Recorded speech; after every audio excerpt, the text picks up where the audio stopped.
Fish are the last great wild harvest.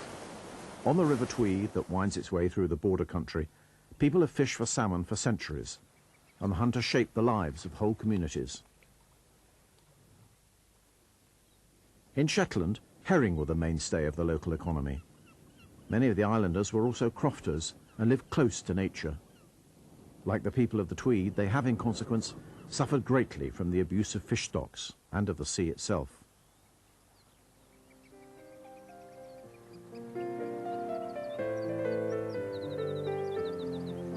The Tweed is a varied and versatile river, but it's known above all else for its salmon. They're the region's most famous and valuable export, and crossing whole oceans to get here, also its most romantic free import. They're irresistible magnets for fishermen. The thing that brought me here was the salmon. The salmon was the magnet, and everything else, which actually now is rather more important, has followed on from that. Well, the Tweed, to me, is the most important salmon river in the world. It has attracted, over the years, perhaps for the last 2 centuries, some of the most famous salmon fishermen in the world. This river has produced perhaps more fish per rod in its halcyon days, 60s, as far as spring fishing is concerned, in the 20s and 30s, than perhaps most rivers. Growing up by this epic river was a heady experience for a boy, and many dreamed of becoming gillies. As a youngster, I used to stand on the banks of the river here and watch the men in the grey boats, and they were my heroes. That was the man I wanted to be, was the boatman. And you know, I looked up to them so much, and they were my heroes. And I knew that one day that was my ambition, to be a gillie. The Tweed is a real border country river, sliding imperceptibly between one country and another. The first 75 miles are in Scotland. Then, for 19 miles, it becomes the actual border. The last short stretch to Berwick is wholly in England. The river's diversity is reflected in the ways the salmon are caught. Rod and line isn't the only means. Down at Berwick and Spittal, where the river meets the sea, the local communities have for centuries caught salmon using a highly individual method known as net and cobble. And up and down the Scottish east coast, all manner of devices are wheeled out to intercept the salmon that return each year to spawn in their mother rivers. Wicker barricades, traps, and innumerable varieties of nets.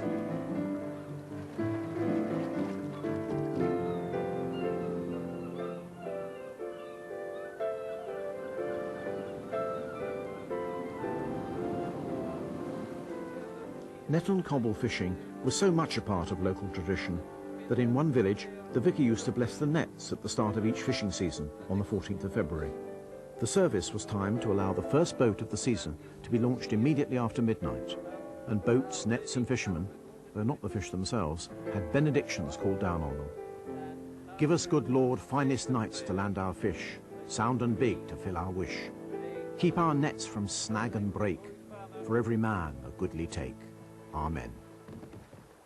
In net and cobble fishing, the only legal method of netting salmon in Scottish rivers, the boat, or cobble, is rowed out in a circle from the shore, dropping the net as it goes.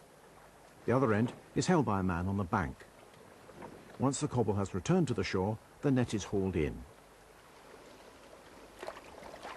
My father fished here, my uncles have fished here, and a lot of my forefathers fished here. And my earliest recollection would be maybe in 1948, 49. I first started coming down here as a little boy, playing here, helping. We used to help with pulling the nets in, running up and down, getting things for the men, boxes and stuff like that. Some days we'll be along here soaking wet, freezing cold, you know, miserable, tired, and as I say, what we're doing here. But all it needed was 4 or 5 fish in the net, and that was all forgotten about, you know, and then away we'd go again. At one time, there were more than 30 netting stations on Tweed. The White Sands fishery was just above the Berwick Viaduct. I was brought up on the river all my life, and you just automatically went to the net fishing when you left school. You can only look out for the salmon when there's no wind. If there's any wind or rain, you cannot see them, because they only form a little wake in the water, and that's all you have to go by. You just sit on what they called the cranks. It was a little ladder with a seat on it. And you sat down the beach here and just watch the water. Until the mid-70s, annual catches in excess of 50,000 fish were commonplace on the Tweed. So many salmon were migrating back that even at the last netting station, a good 10 miles up from Berwick, there was still a good living to be made. The river was low, we'd had a rain spate, and when we started there were hundreds of fish. We had, before 1 o'clock we had 200 or 300. 3 o'clock in the afternoon we had 800. All the farm workers were fed on salmon, and one of their complaints was they were getting too many. The old farmers fishing here and feeding his workers on salmon, they were sick of the sight of it. Far to the north, on the extreme fringes of the British Isles, lies Shetland, a labyrinth of islets divided by channels and hidden harbours. Here too, lives are inextricably linked to a culture of boats and fishing. Shetland has the tangy, independent character of all island groups, but something extra, a wild, unpredictable beauty that its natives wouldn't swap for all the balminess of the South Seas. I seek not the place where the palm tree grows or the brilliant insect hums. Mine is the land where the north wind blows, the land where the twilight comes, where the sky is bright with the northern light when the shortening day is done, and the icy wind speeds the migrant's flight to the southland and the sun.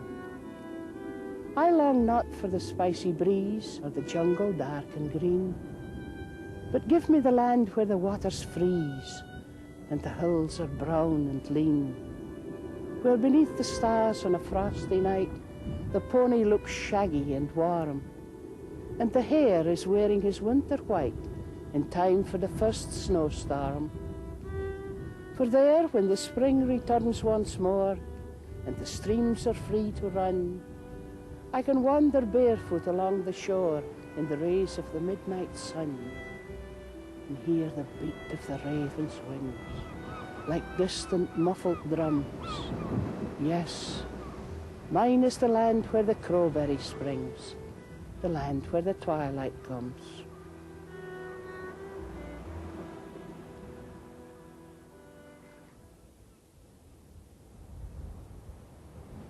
You go as far north on the mainland of Britain as you can go.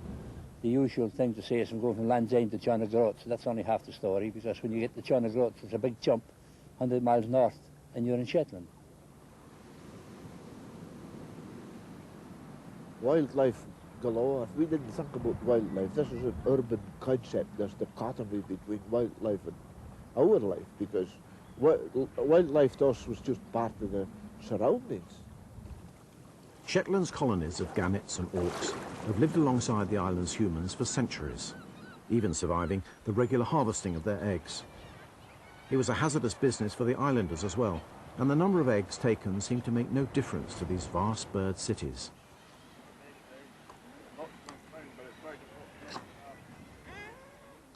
Most of the island's other wild creatures have rubbed along with the locals too. They're looked on as agreeable and useful citizens, and indicators of how the seasons are shaping up. They give clues about weather changes and approaching fish shoals, and about the state of the environment that Shetlanders of all species have to share.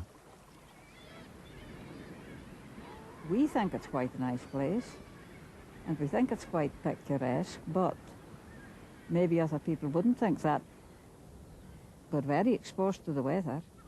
We don't have very nice weather. We have quite a lot of gales, rain, and can be pretty cold, although sometimes we do get a nice sunny day, but I'm afraid this year we haven't had very many.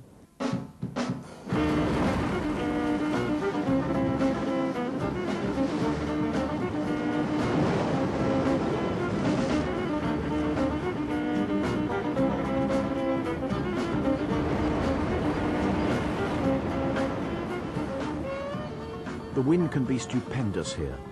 Force 8 gales or worse on an average of 3 or 4 days each month.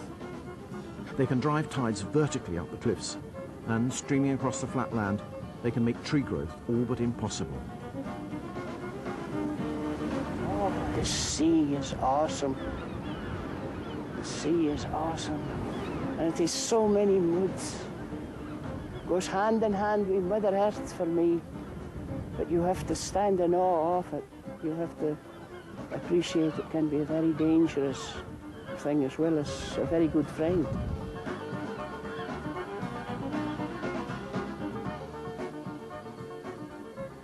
The weather and the constant blurring between land and sea produce a special kind of kinship between humans and wildlife. I reckon Shetlanders are halfway to being amphibious themselves. From Samborough Head, the mainland stretches northward in a long, narrow strip in which is some of the best farming land of the islands. The valleys and hillsides are dotted with numberless small crofts, which are the sheet anchor of Shetland life. But it is in the sheltered bays along the coast that can be found the key to Shetland prosperity. For like his Norse ancestors, the Shetlander is a seafaring man before all else, and fishing is the staple industry of the island. It started off with drift net fishing, and that's a type of fishing that's been practiced for many, many years. It was practiced before the war, and at the back of the war then it was started up again. It was temporarily stopped during the war or run down anyway, very few boats. And since the war it's built up a fairly large fleet. Lerwick's main claim to importance is as a herring fishing centre, of which it is the largest on the British Isles. The season is only a short one and is practically restricted to the month of June. Well, I have nostalgic feeling about the drift net boats particularly, and a whole lot of Shetlanders did, because the atmosphere created by the drift netters was different from any other type of fishing. Well, in the summer months when it all happened, Lerwick population would be double. And I met somebody quite recently who said that when she heard the tune South of the Border that was popular just before the last war, then she said she could just see the scene at the herring stations, and she could hear the coopers hammering their barrels and hear the banter of young people all together. And somehow we thought it would never end. Oh, they were great days. Lerwick and in the country places too, because there were herring stations dotted all around Shetland. But in Lerwick, all the way along the harbour, everything was just alive. The freshers would come, the barrel boats would come, the salt boats, and you could almost walk the Bressie on the drifters before they put to sea. There were so many in. And then following the fleet, of course, there would be fisher girls from the Western Isles and Ireland and down in Scotland, and the street vendors and the street musicians.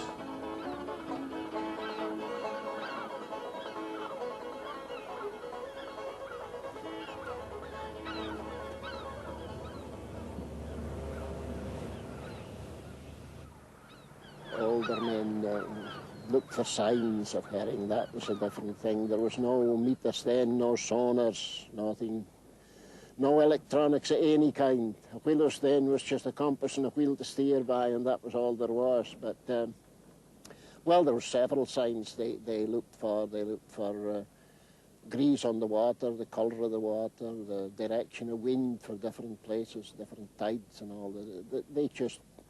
It was just experience, I suppose. At last, the skipper decides to shoot the nets. Maybe the herring are here, maybe another 10 miles out.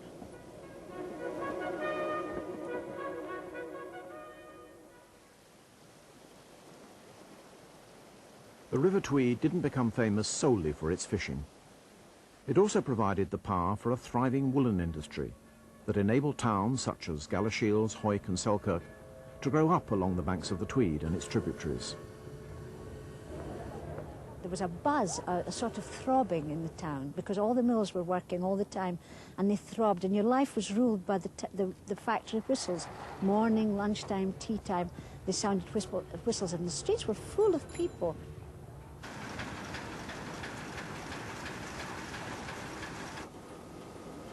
It was the Tweed mills that certainly brought the railways, and they brought the roads, and they brought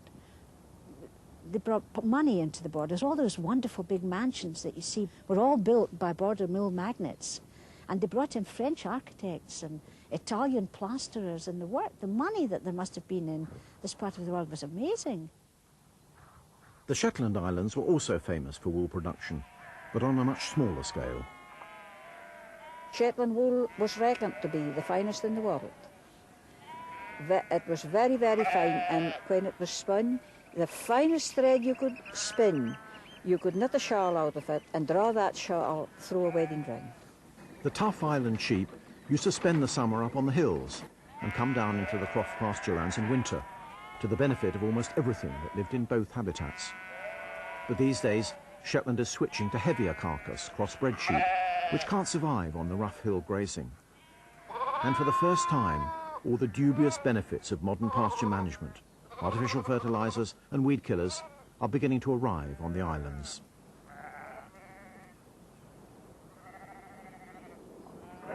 Roan is a Shetland word for, nowadays it's called shearing, but rowing is plucking the wool off the sheep. Usually they tied the sheep's feet, 2 feet and 2 feet. They tied them together with a rope, and then you just sat down with the sheep, or lay on your knees with the sheep on the ground, and you plucked the wool off. And you see, the new fleece rises, and it pushes up the old fleece, and there's a visible separation when you look at them. You can see there's a separation. When you pull that wool, the old fleece pulls off and it leaves the new one. Some sheep, it would be much tougher than others, and therefore if you had sheep that the wool was clinging very firmly to and were very tough, and you had to row a whole day, you'd find it's probably painful on the sheep, but it's painful on the fingers too, because you'd get your fingers blistered by evening. But anyway, nowadays there's not many folks doing that. They're mostly all using either sheep shears or else electric shears. To understand the changes that have taken place in the borders, you need to take a look back in time. Its early history was anything but peaceful. The Tweed proved no obstacle to the English, who made repeated looting raids between the 13th and 17th centuries. And they weren't the only troublemakers. Until pacified by James II, the border bandits known as reivers or moss troopers fought out their own feuds on both sides of the Tweed. We suffered both ways in the olden days because the English armies raiding up through gave us a hammering, and the Scots armies raiding back gave us a hammering, so we got it from both sides. We are independent people in the middle. We're not really Scots, we're not English, we're borderers. The countryside is littered with reminders of this turbulent past, which may help explain why many borderers still talk of ancient battles as if they happened only yesterday. There are other legacies of various monarchs' ploys to secure the allegiance of the reivers. If a particular person did a good job of work for the king, he would be given lands free as a recompense for what he had done. And in this way it all built up, and various lords and dukes and earls and so on spread throughout the border country. There seems to be more dukes per square mile in the borders than there are almost anywhere. But it's a very good thing from the point of view of getting continuity, because they all have their estates which are beautifully managed and run, which from the point of view of good country management, and you could hardly find better examples anywhere. But the pervasive influence of the big estates in the borders generated habits of deference and almost feudal attitudes towards social position that still linger today. Well, you say there was the social setup of the countryside. You had the laird. We owned the land. We was almost all powerful, almost still is. And he lets the farms out to tenants. And the tenants employ farm workers, although the farm workers are a rarity now. And then, of course, in the farmers, there was the two grades of farmers. There was a gentleman farmer and the working farmer. There don't have no nonsense working farmer. The gentleman farmer, well, the definition of a gentleman farmer is a man who is neither. At the very bottom of the social pyramid were the bondages, female farm labourers who were hired under terms resembling indentured slavery. Their clothing was unmistakable, something like the loose, assertive costumes of southern French peasants. The bondages were tied female farm labourers, and they had to take out a contract of a year, and they really couldn't leave in a year. And it was a way of getting extra labour on farms. Very, very ancient system. Nobody knows when it started.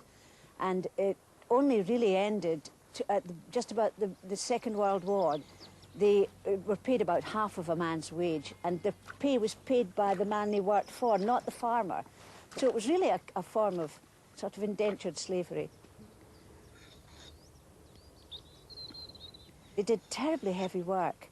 And one old woman told me, she was frail and tiny, and she told me that she was set to carrying sacks of corn on her back, and the sacks of corn weighed more than she did, up a ladder into the hayloft. And that was her first job.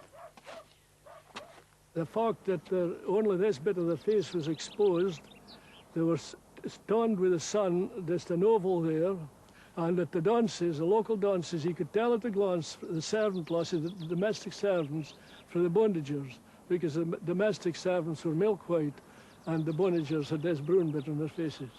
Some of the bondagers had very hard lives. There are records of some farmers, if their horse was sick, putting bondages between the shafts and making the bondagers pull the plough. Well, these women, there were 6 or 7 of them, big, strong women, hardened with hard work. Their life was dull. They liked to laugh, and if you didn't behave yourself and work well, they would just down you and sit down on you and pull your trousers off and throw them away. And mind, if you were grown up out of your shirt, as most laddies were, it was a most humiliating experience.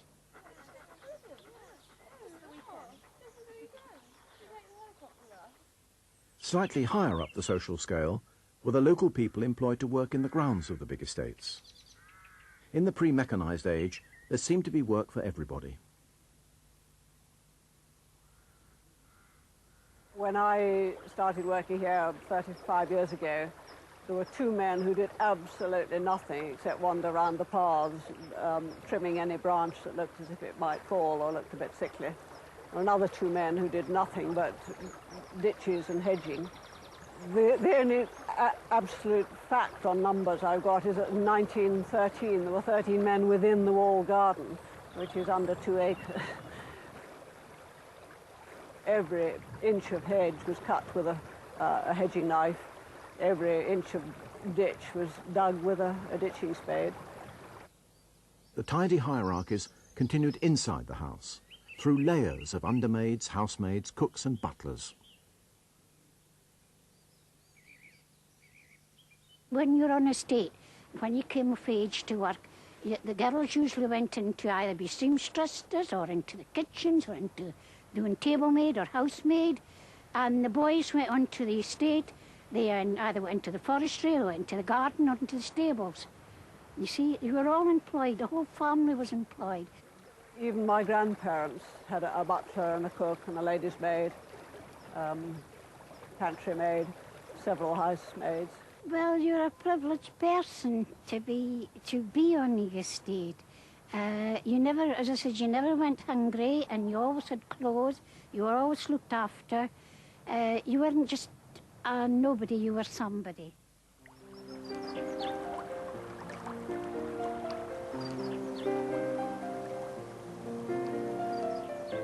The fishing parties held by the riparian owners were the major social occasions of the Borders countryside. They involved all the river and household staff and made demands on their loyalty and confidentiality that would be unthinkable today. By 8 o'clock, 8:45, the gentlemen would start arriving in their big cars, and then we'd have to get them all stripped out and into their weeders and things. It wasn't just a fishing, it was a complete day out for them. They came into the fishing and they just sat down and they just talked and talked about everything that was on their minds. And they talked about what women had been sleeping with the night before. They talked about what stocks and shares they had doing, what was good and what wasn't good. And Father just had to listen to it, went in one ear and out of another. That's what you did in private service. There was loyalty. There was loyalty. You heard things, you saw things, and you kept it to yourself. You never said nothing. And then in the afternoon when they were fishing, the ladies would arrive, and then Mother would have to get tea ready for them. Sometimes they went walking to see what the men were catching. Other times they sat and had a good old natter between themselves. They would talk about, oh, what bridge party they were at, and what garden party they were going to, and what ball they had been at, and who was the best milliner to go to, and who was the best hairdresser to get their hair, all this sort of thing, just all women's talk. There was no room for a social hierarchy in the Shetlands, where the harsh conditions have always demanded that people pull together as equals. Each self-sufficient croft would have its own patch of cultivated land, a peat lot for fuel, and pasture for dairy cattle. And to provide feed for the cattle in winter, there'd be an enclosed hay meadow, full of wildflowers and breeding birds. Often the crofts were worked by women, while the men were away on that other Shetland livelihood, harvesting the sea.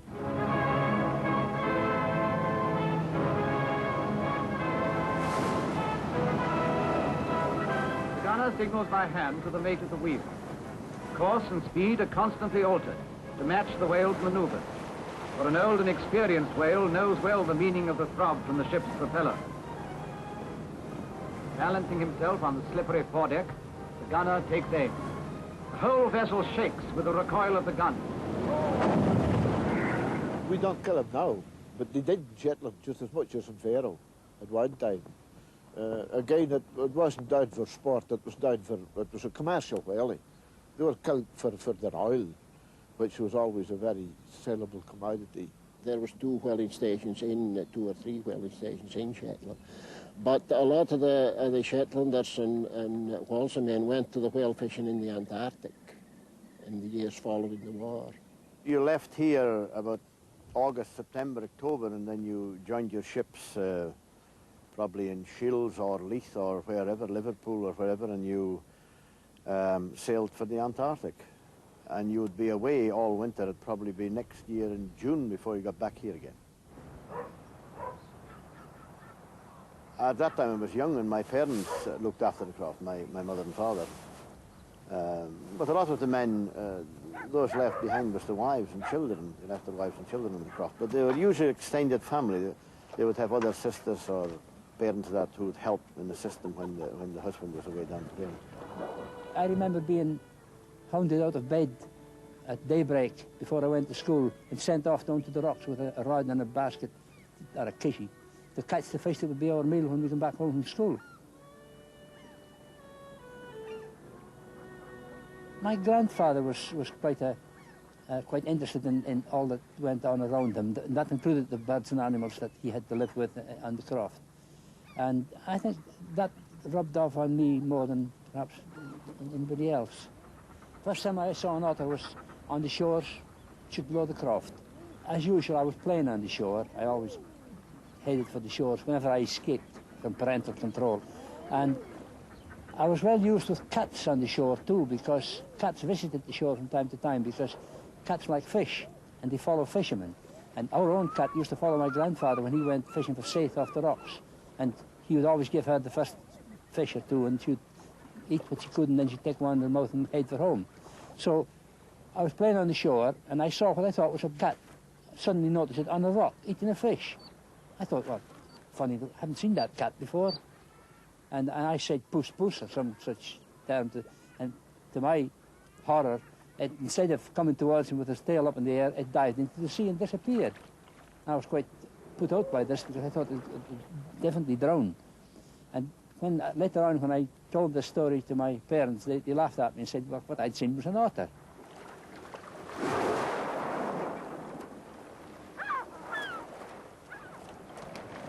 Any animal that can be used was used when you had to, and otters were no exception. In fact, an otter's skin was worth a week's wage to a crofter, so otters were certainly hunted, and nearly every district had its otter hunter, a man who specialised in taking otters as part of his living. an otter skin properly processed was a valuable commodity. You would get as much for that as you would get for a week's work. And a balanced otter and the human being struck a balance whereby the otter was never at any risk of extinction or anything. He's too fly-a-led for that. And the local crofter, he would have been the first person to draw back. If the otter or the seal was in danger of extinction, he knew where he was well off. And otters, when I was a boy, were still living under that sort of pressures. So they were not so easy to see as they are now.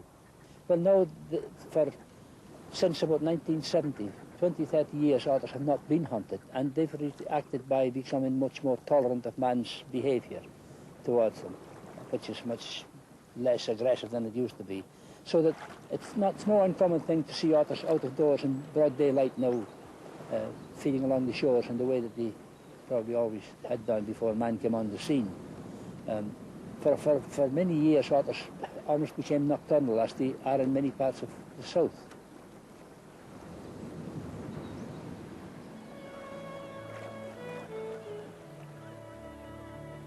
Shetland otters live blissful lives compared to their cousins further south. Their numbers have risen to more than 1,000 over the last decade, and they hunt in broad daylight now. They've become as adaptable as foxes, nosing about in boats and outbuildings on the foreshore.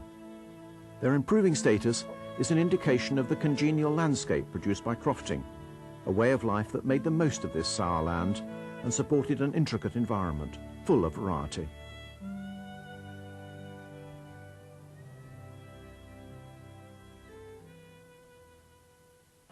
Way back in time, about 1929, I think, when mink was first introduced to Britain. But later, in the 50s and 60s, there was... Inevitably, animals began to escape and soon became naturalized throughout the river system. Mink are undoubtedly highly efficient and adaptable hunters. And once established near lakes or small rivers, they can play havoc with local game because they live in a rich and flourishing habitat. They used to say that you could tell what dye they were using in the woolen mills by the colour of the river. Tighter regulations have changed all that, and the Tweed is currently rated in the top class for water quality, along over 99% of its course. Dippers, usually upland birds, are now seen along the length of the river, together with a rich variety of other bank dwellers.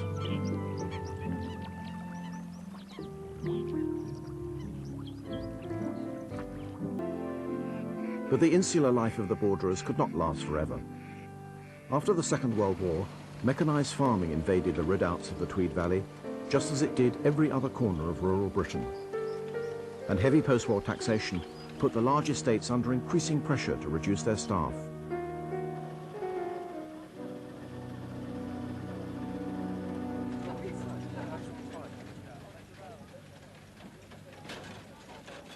The worst day in my family's life, I think, was when we had to take a decision to cut down on our farming and forestry staff. In fact, the whole estate staff had to be cut down on. It just was not being a viable estate. And if we hadn't taken drastic action, then everybody would have lost their jobs.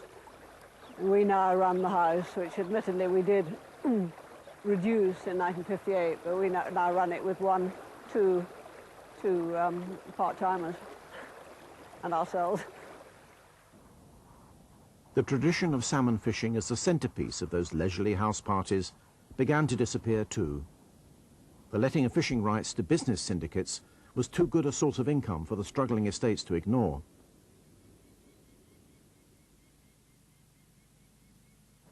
Sadly, like most things in life, it has become very commercial, and this beat was kept really for the enjoyment of the family, and that was about it. We now have it for 4 weeks of the season, and otherwise it is let to tenants paying fairly considerable sums of money for it. It became a commercial business, whereas, you know, sort of before the war, it was the riparian owners that fished the rivers, you know, and they fished it alone with their, obviously with their friends. And after the war, it became commercialised, and it's now, you know, it is big business, salmon fishing, serious big business. And I think maybe possibly some of the traditions went out of it. Certainly not in my case, because I wallow in the tradition of the salmon fishing. They're not ladies and gentlemen any longer. They're completely changed.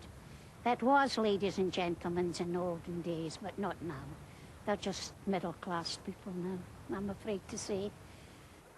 In the end, the borderers' ancient habit of deference was their own worst enemy. Stuck in their stations on the social hierarchy, they were buffeted by the social and ecological changes sweeping through the Tweed Valley.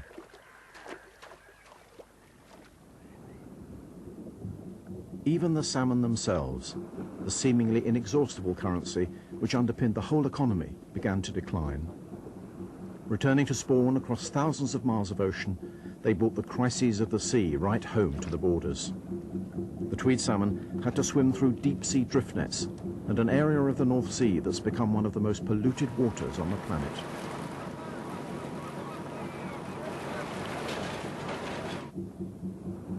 Fewer and fewer of them made it.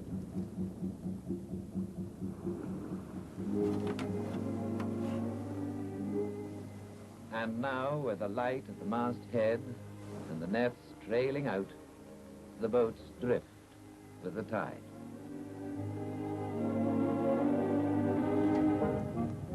About 1 a.m., the skipper decides to haul the nets.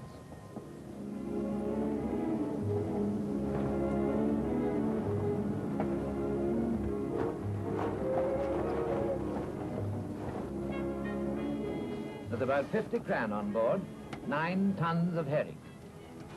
The old traditional craft and wisdom and luck have filled the hold. Now it's full steam ahead for the market.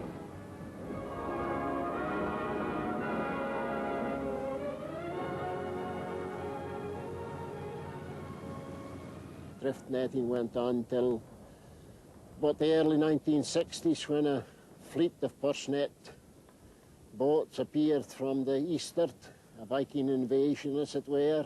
Yes, it was very dramatic actually, because it was almost overnight that it happened, without warning actually.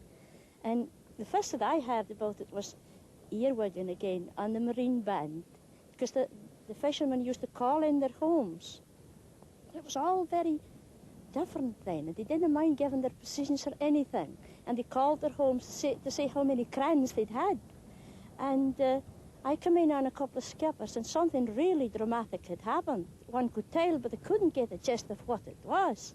But before long it emerged that 200 Scandinavian purse netters had arrived unexpected on the grounds. That's just on the territorial limit, you see, to the east of Shetland.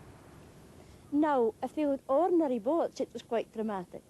But what they were new boats. They were about 100 feet, which is about twice the length of the fleets here, you see, fishing the herring, were all the way down to Yarmouth. I mean, it wasn't just Shetlanders. And so they were big boats. And they had this aspect, as they called it then, it's the sonar, I understand. So they weren't restricted to the darkness and having to fool the herring and put your wits against the herring. They could fish all the day around. And then they had this huge nets. I mean, it was lifted by hydraulic block, and nobody had ever seen that before. Because the worst of the herring fishing was the hard work hauling the wet nets. And it was just dramatic in every way. And they proceeded to give the British herringmen an absolute lesson in how to catch herring. And it was estimated at the end of this, Shetland was agog about this, of course, and it was estimated at the end of the season that the Scandinavian purse netters had caught nearly 200,000 tons, while the British contingent had caught 10,000. So you see, it was just the beginning of the total end of drift netting. And not just the end of drift netting, but the end almost of the herring itself. Its stocks were so depleted that for 6 years there was a ban on netting. Old Shetland institutions were devastated, from the sand eels on which so many of the bird colonies depended, to the skills and knowledge which generations of fishermen had developed. The trawlers sucked up the whole ecosystem.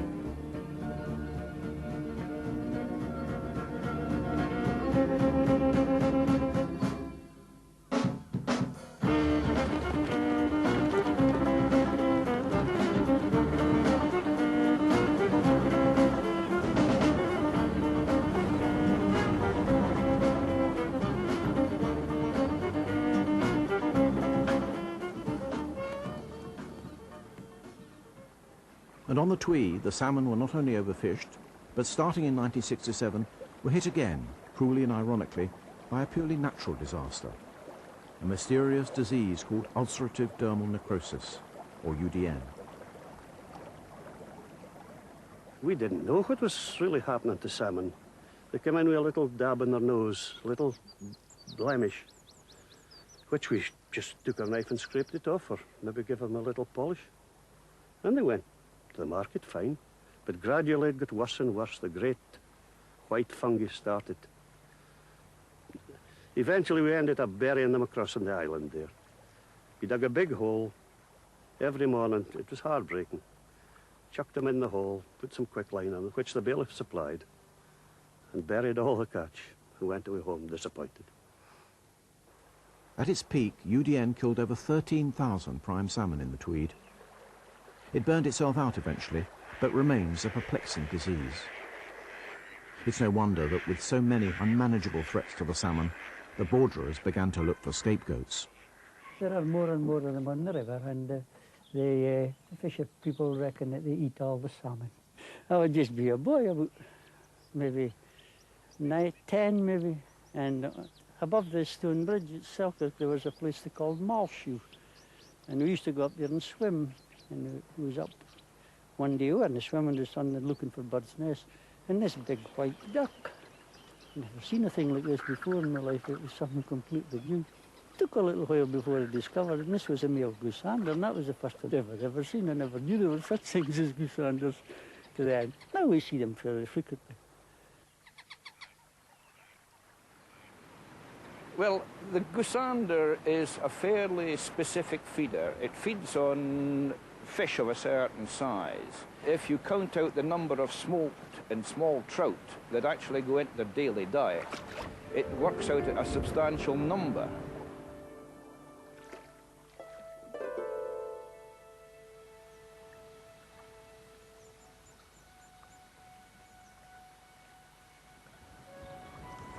Goosanders on Tweed were always shot from the time they first started coming over from the Scandinavian countries. They were kept well controlled up until the Wildlife and Countryside Act. But since then, the only time that they're controlled is a small annual cull every spring by the Tweed bailiffs. Goosanders first nested in northern Scotland in 1871 and have since spread steadily south. There are now around 9,000 in the UK, with an average of 750 birds in the Tweed area in recent winters. They can eat large numbers of small salmon, but consume even more eels, which are the major predator of the salmon fry, and no evidence that goosander predation makes any impact on salmon numbers has ever been produced. Despite this, well over 3,000 birds have been culled under licence in the Tweed area in the last 10 years. The true causes of the salmon decline lie out at sea, but its effects are felt inland.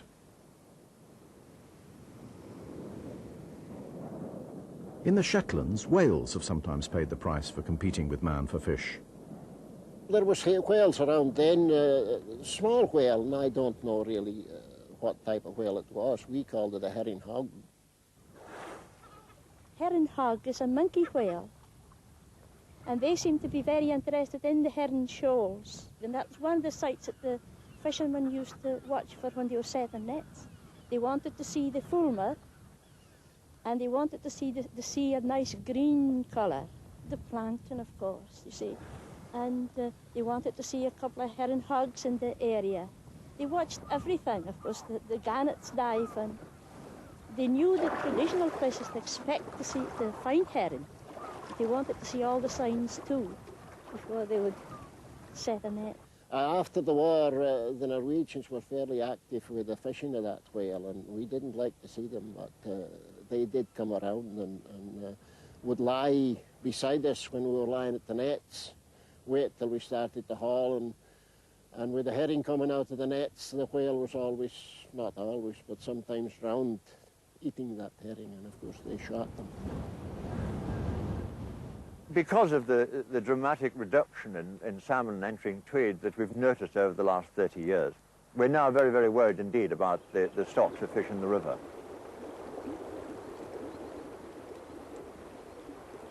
It's a tragic situation. So now, those of us who fish tweed regularly, we're in the habit of returning certainly all redfish, that is, fish that have been in the river a few weeks or longer, are returned, regardless of size.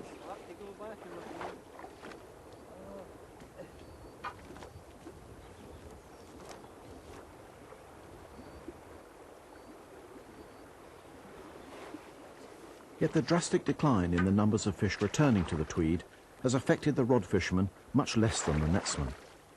It is hard market economics. A single salmon caught by rod and line brings in £500 in licence fees, hotel charges and the like.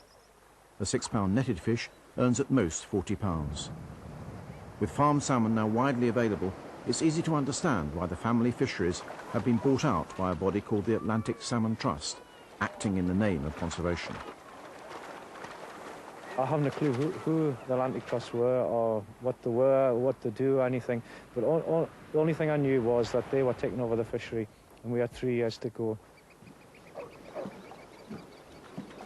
One of the recollections I had about the last day was my cousin Tom Hall standing at the doorway of the shield with a tear in his eye, and when he come down the stairs, you know, we spoke, said, "Tom, are you okay?"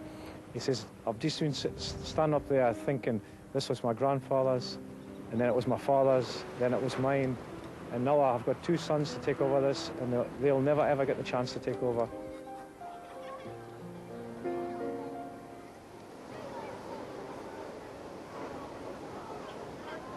They always said we hadn't blood in our veins, that it was Tweed water. Of course, our forefathers was fishermen, and we were really just brought up to it. The way of life.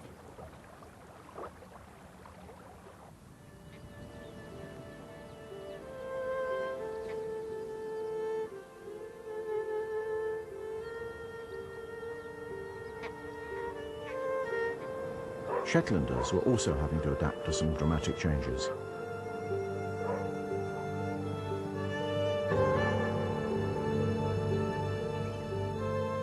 Certainly we never expected to see the oil terminal when I was a young boy, but it sort of just fits into the place, and no, we never see it.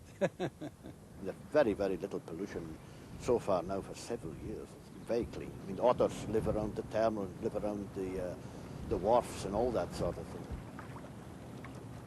They found that they were actually living in the stonework around the jetties over there, right in the terminal there. They pay no attention. In fact, they've got a sign up on the road saying otters crossing, beware, so the motorists coming in. Yes, so they're living all around the terminal, quite at home.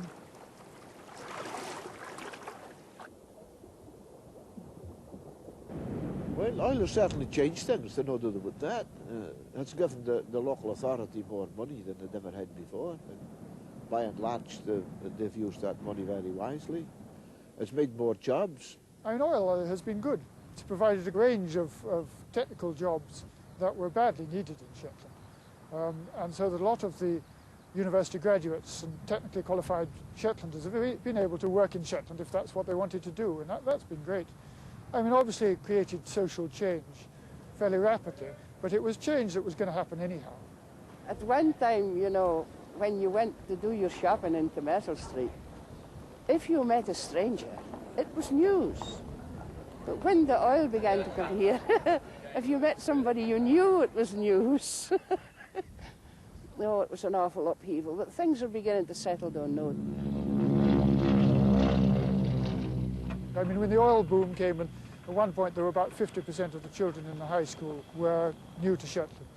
And people started talking about the Shetland way of life and the Shetland dialect disappearing, and the opposite happened. 50 years ago, if you wanted to insult a Shetlander, you called him a Scotsman. He didn't like to be called that. But now that's all gone. We don't pay any attention now. We've got English, Scotch, Irish, Welsh, all living around. Nobody pays any attention. As long as he's a good neighbour, he's all right. Some people are very proud to say that they're Scottish, and others that they're mostly Norse. Personally speaking, I feel that I really must have quite a few roots that go back into Scotland, and I just like to think I'm a Shetlander. I'm not Scottish. I'm Shetland. I live right the other side of the Tartan Curtain, way up north of the Tartan Curtain. I have nothing, that's not meaning that I have anything against Scotsmen. I just am not one. It's the same as calling a Welshman English. You're liable to get a fistful of Welsh knuckles if you did. But that's not putting on the style, it's a historical fact. I'm just not Scottish. I don't blow bagpipes nor wear kilts or anything, even Scottish culture. We have a different culture, we have a lot.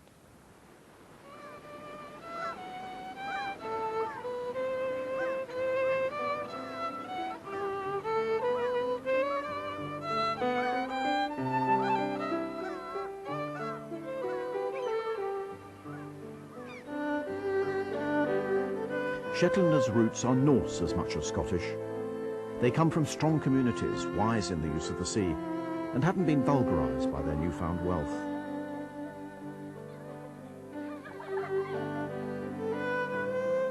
Their handling of the impact of oil on their lives and on the local ecology has been a lesson we can all learn from. Let's hope that Shetland's furious gales have indeed dispersed the worst of the spills, and that a more insidious legacy is not lying on the ocean floor, waiting, like a creature from Norse mythology, to exact its revenge. There was something tragically inevitable about the disappearance of the Tweed netsman's centuries-old way of life. When a sought-after natural resource becomes scarce, it begins to acquire a monetary value far beyond what is justified by its utility. In the end, its value is as a trophy, and it becomes a commodity in the leisure business, not the food industry. This may be good for the conservation of the salmon, but it can seem rough justice to the people who relied on it for their livelihoods.